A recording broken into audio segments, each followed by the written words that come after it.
What is going on, guys? It's Yoji. Welcome to a new video series which I call Build Spotlight, a series where I introduce some of my builds to you that most likely will not make it into full build guide videos ever. Such as this one. This is my Crit Staff character, and Crit Staff is a build archetype that is not really played all that much. And we will have a look into why it might still be interesting to try one out, and maybe also see why it's not as popular as it maybe could be. So first of all, staves are interesting weapons. They are used by spellcasters and can be used by melee attackers. Staves have some of the most powerful passive nodes in the game of all weapon types, as we will see later. They have sometimes great synergy with each other and with some of the available uniques, which makes them very nice to use and they feel very whole as a concept. They're also great for crit because they have high base crit, over 6% base crit. You can easily get staves with over 8.5% base crit. That is not a problem at all. And they are two-handed weapons, so they deal a ton of damage as well. Another thing that is great about staves is they have blocking. They can block, which is a nice additional bonus, additional defensive benefit to have. Even though you're not using a shield, you can get quite a bit of block on staves, and there are some nice block nodes for staves on the tree as well, which of course is very nice. So I tried different attacks on my Crit Staff build. One of them was Sunder. That's what I started out with, and Sunder is really great for leveling. It's like this line AoE that causes explosions whenever mobs are hit, so it's really good for clearing small packs and clearing single targets in the middle of packs, in the middle of other mobs. But it really falls off once the packs get bigger, and usually packs are these round, clumped up bunch of monsters, and if you shoot a line AoE through that, that's not optimal later on. You will need 2 or 3 attacks to kill a whole pack, which is worse than some of the other options, which have a round circular AoE. For example, Ice Crash, which I tried next, and that kind of makes it so that Ice Crash just felt superior. Just walk into a pack and one-shot it with one attack, which is nice. And Ice Crash had another benefit of being a cold damage attack, which was really good for freezing mobs, because we are a crit build, and yeah, we constantly freeze. Even bigger, more HP rares could be frozen quite easily with it, especially if you're running Hatred as well, which you probably should, as any Phys build really runs Hatred. Now, there's also a downside to that. Elemental Reflect can be quite a bitch if your damage scales higher and higher as you are a two-handed crit build, which means tons of damage will be had, and I'm also using an Abyssus in this build, which means tons of damage will definitely be had. Yeah, Elemental Reflect can chunk you quite hard, which is the main reason I switched away from Ice Crash. Another reason is that the attack feels a little bit clunky. The attack speed is slowed because it has a last modifier on it, same for Sunder, by the way. And yeah, overall, just didn't feel as responsive and as smacky as I wanted it to be. So I switched over to Sweep, which is kind of the classic for Crit Staff builds. And Sweep felt really nice, but I mainly couldn't really get over the whole helicopter-ness of the skill. It looks really funny. The character goes all and it will eventually fly away. I used multi-strike. I tried it without multi-strike, but multi-strike overall felt a little bit better than not using it.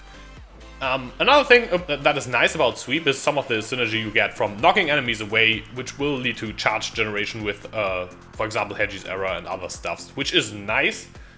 And the knocking enemies away that Sweep inherently has is also really good for just defensive purposes. Mobs cannot swarm you as easily, which is cool if you run into the middle of packs, or even leap slam into the middle of packs, sometimes not even really seeing what the pack will be before you land, which can be quite dangerous in hardcore.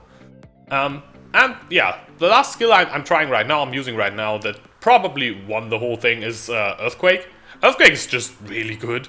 It actually deals damage to the point where Physical Reflect kind of becomes a little bit tricky, but you can use a Basalt or a Granite Flasks. The build has over 23k armor, so that is not a problem at all. I just do that, and I'm pretty happy with how it turned out. Earthquake, really good for clearing overall. And yeah, the whole delay thing, just, I don't know, makes it feel really smooth while clearing. You run into a pack, hit them once with first hit, everything gets mostly gets frozen if you crit, and the second hit just blows the whole pack up, and you don't even have to be in the middle of the pack while it goes off, which is nice against volatiles, for example, which are really annoying. And also for bearers, it's just safer because you very rarely will stand in a pack when it dies. So yeah, that's so much for like the whole introduction to the build. I will now go over my gear and yeah, show you the gems I'm using, the passive tree, how I leveled this character, all that fun stuff. Alright, here we are now with the character, and let me just go over the defensive and offensive things that the character is using. So as a weapon I'm using Hegemony's Era, which is probably the staff most crit staff builds will be using, as crafting staves is quite a pain in the butt to do, because it is a spellcaster and a melee weapon, so it can roll attack mods, but it can also roll spellcaster mods. So getting the mods you want is way more difficult than, for example, let's say on a sword or an axe. And it's kind of the same with daggers, but daggers can have different uses. For example, they can be used for cast on grid, same with wands as well. And also they are way more popular, so there will be more on the market. So buying a good staff that is better than Hegemony's Era is very difficult. The other thing is also that Hegemony's Era has some additional utility that the others do not provide, namely +1 to maximum power charges, which is very nice.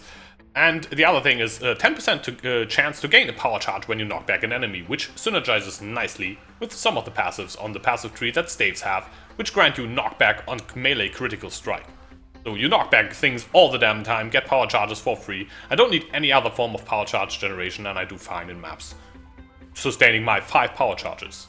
3 from the tree, 1 from the tree, 3 from just having 3 power charges, and +1 from Hegemony's Era. So that's pretty damn nice, yeah. As you can see, my base crit chance without charges is 62% using the increased critical strikes gem. And I'm using Earthquake at the moment, less duration linked to it, melee physical damage, and Fortify for some extra mitigation, because I'm using an Abyssus.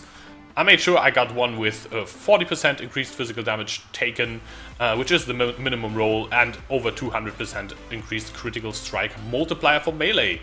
It also adds a ton of physical damage to attacks and a little bit of has quite a bit of armor as well. Overall, this character has, as you can see, 28,000 armor.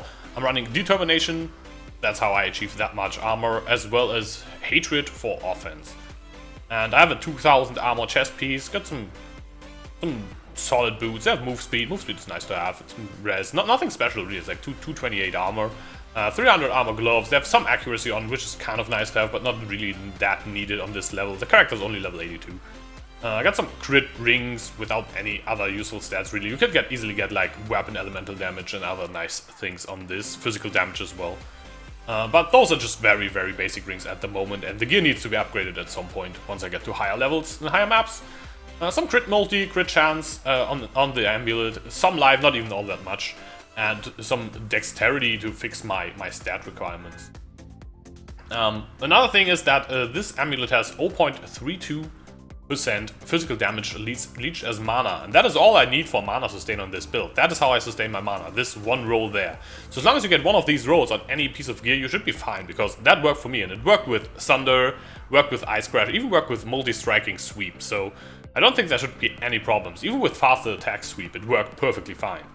So yeah, keep that in mind, might be very useful. You can also get that roll on jewels or rings or like basically any gear piece that can roll mana leech. Just get one of them and you should be fine.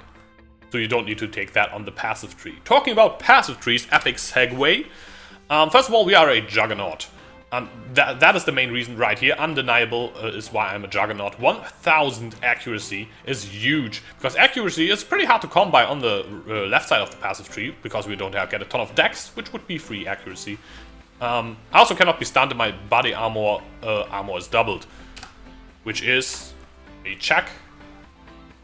2000 armor, this gets doubled, and then it gets multiplied and increased by all the passives that I have for armor and by determination. That's how I achieve that much armor. I stole that technique known as I have tons of armor, not much clear speed, from Zeno Genius. Big shout out to him. That's basically what inspired this build. And I always wanted to use an Abyssus on a melee character and see how much damage it actually gives. It basically doubles my damage on this character, which is pretty huge. And with the 8k armor, this basically makes Abyssus sustainable in hardcore. Last one is Unflinching. That point can be made for Unstoppable. The move speed is really nice, and not caring about slows and temp chains and all that kind of stuff too much is a nice bonus, definitely. The one extra endurance charge is huge, and also the 20% chance to gain an endurance charge when hit is pretty nice to have. It's not needed though. You can use Enduring Cry, which I'm using, and there's also a staff node that helps out with that. This is the passive tree, and almost 200% increased life. I'm picking up all the staff nodes, and I wanted to highlight them real quick. This is one of them that I told you about before. For example, especially the 50% critical strike chance is something that shows how powerful staff nodes are. You get a lot of crit and a lot of nice stats for staves in very few nodes. So knock back enemies when you get a critical strike with the staff, which is of course huge with Hegemony's Era, which gives us a power charge whenever we knock back an enemy with melee damage. And also, yeah, as I said, you just pick up the whole wheel, pick up the accuracy over the attack speed and fizz damage, because 1000 accuracy flat is what we get from Juggernaut, and 8%, that's 80 accuracy. And another good node is, a good cluster is this whole wheel. I didn't pick up the block nodes yet. This will give us power charges when we block, which will be making power charge sustain a little bit easier even. But yeah, there's 10% chance to gain an endurance charge on melee critical strike. So that's how we basically keep up endurance charges as well on top of power charges without even doing anything really other than attacking. Makes this build play really smooth, which is pretty cool. How I leveled this character was I took up this node just for early damage, then went through this life, picked up a ton of life, picked up a ton of life, picked up some two-handed damage, so I can use any two-handed weapon while leveling. Don't really have to focus on staves early yet, because that's not really good. As I told you earlier, staves are really hard to roll, and you don't kind of want to avoid that. Then I went all the way through here and picked up Resolute Technique. Yes, I did not level as crit.